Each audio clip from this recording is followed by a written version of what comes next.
Quando se fala em socialismo hoje, muita gente pensa que é apenas um conceito perdido nos livros do século XIX, ou uma utopia que nunca passou de promessa.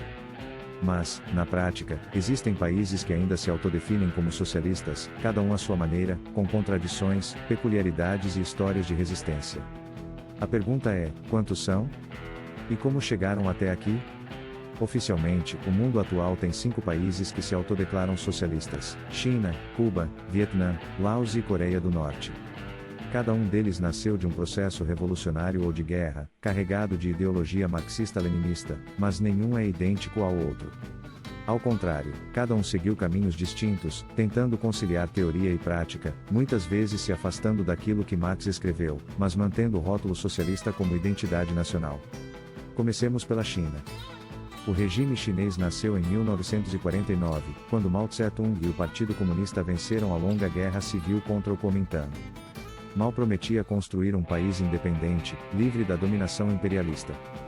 A primeira fase foi marcada por coletivização da agricultura e o famoso Grande Salto Adiante, que terminou em catástrofe, com fome que matou milhões. Depois veio a Revolução Cultural, um turbilhão de purgas políticas, perseguições e culto à personalidade. Mas, após a morte de Mao, em 1976, uma virada inesperada aconteceu.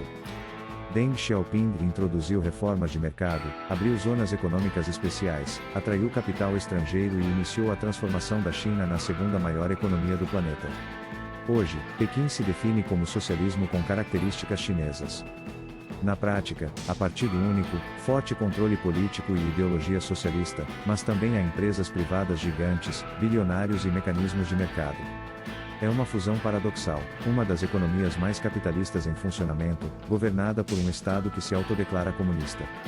O segundo caso é Cuba, que desde 1959 vive sob o comando do Partido Comunista. A revolução liderada por Fidel Castro e Che Guevara derrubou a ditadura de Fulgêncio Batista, instalando um regime socialista em plena América Latina, a poucos quilômetros dos Estados Unidos. Durante décadas, Cuba foi apoiada pela União Soviética, que garantia petróleo e mercado para o açúcar cubano.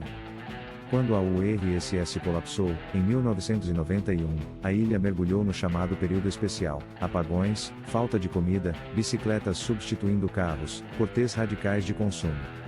Mesmo assim, o regime resistiu. Até hoje, Cuba mantém economia estatal predominante, racionamento, censura política e sistema de saúde e educação que são apontados como conquistas. Recentemente, abriu pequenas brechas para negócios privados e turismo internacional, mas segue se declarando socialista. Do outro lado do planeta, temos Vietnã. Após a guerra brutal contra os Estados Unidos, que terminou em 1975 com a vitória comunista, o país unificou-se sob a bandeira do Partido Comunista. No início, tentou seguir o modelo soviético, com coletivização e economia centralizada. Mas, na década de 1980, adotou o Doi Moi, um conjunto de reformas econômicas que lembram as da China: abertura controlada, estímulo ao investimento estrangeiro e crescimento acelerado. Hoje, o Vietnã é uma das economias que mais crescem no Sudeste Asiático, mantendo partido único, mas conciliando o socialismo oficial com práticas de mercado. Já o Laos, vizinho do Vietnã, tem um regime menos comentado, mas também comandado por um partido revolucionário popular.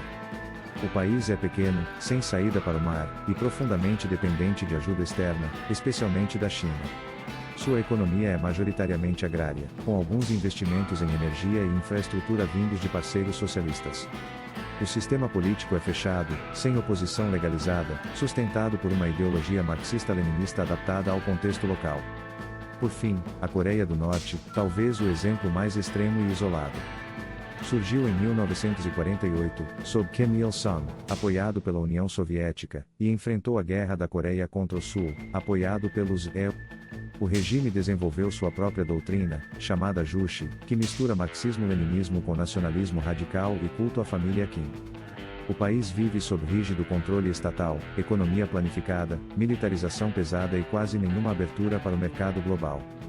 É, na prática, uma dinastia comunista de partido único, sustentada por repressão interna e pelo desenvolvimento de armas nucleares como forma de sobrevivência internacional.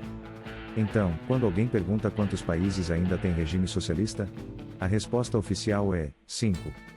Mas a realidade é mais complexa. Todos esses países, de alguma forma, precisaram se adaptar. Nenhum deles vive o comunismo puro de Marx, aquele sem Estado, sem classes, sem moeda. O que temos são estados socialistas de partido único, alguns fechados, como a Coreia do Norte, e outros abertos a mercados, como China e Vietnã. O socialismo, nesses casos, é mais uma estrutura política e identitária do que uma economia planificada pura. E vale lembrar, ao longo do século XX, dezenas de países adotaram regimes socialistas, em maior ou menor grau. União Soviética, Alemanha Oriental, Polônia, Hungria, Tchecoslováquia, Albânia. Todos desapareceram ou mudaram de rumo. Na África, regimes como os de Angola e Moçambique nasceram socialistas, mas se transformaram em democracias multipartidárias com economia mista. Até mesmo países como Nicarágua e Venezuela já se autodefiniram como socialistas em certos períodos, embora não tenham o mesmo modelo de partido único reconhecido como nos 5 casos oficiais. O que sobra, portanto, é um mapa em que socialismo não significa uma única coisa. Significa heranças revolucionárias, modelos híbridos, economias em transição permanente e estados que usam a palavra tanto para manter uma narrativa ideológica quanto para marcar posição no tabuleiro internacional. No fim, a pergunta quantos países são socialistas revela uma resposta dupla: no discurso, 5. Na prática, 5 caminhos muito diferentes, entre abertura econômica e isolamento, entre crescimento e miséria, entre modernidade e atraso. O socialismo continua existindo, mas não como o paraíso descrito nos livros, e sim como regimes que misturam ideologia, poder político e adaptações inevitáveis à realidade do século XX e,